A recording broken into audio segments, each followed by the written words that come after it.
NINI CHATTHAGADABA MEGA IDENTIFICATION ASSESSMENT CAMP Houdokpaga Loinana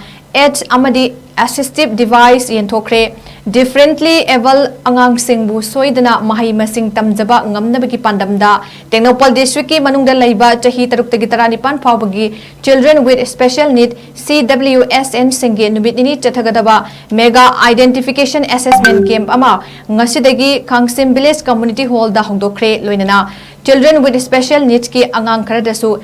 Amadi Assistive device Yenthokkhre New Education Policy 2020 through the Akhil Bharatiya Shiksha Samagam gi manga suba anniversary ga mari leinana Chayol ama jupna pangthokliba Children with special need CWSN singi Mega Identification Assessment amadi HN device Yenthokpagi saruk ama oina pangthokliba camp adu District Project Officer Samagra Shiksha General Education Officer Technopal na Composite Regional Center CRC Imphal District Health Society Technopal gi Rashtriya Bal Swasthya Karyakram RBSK gi Kangbu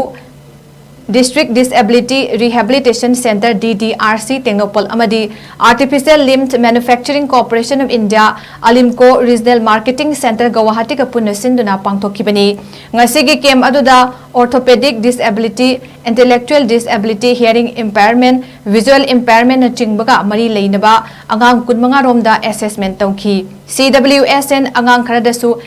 Amadi Assistive device Yenthokhi Loinana Mega Identification Assessment Camp asi lakliba tarik 13 da More Higher Secondary School da pangthokani haina Samagra Shiksha Technopal gi IED gi District Coordinator Lanu Pinky Almona Fongdorakle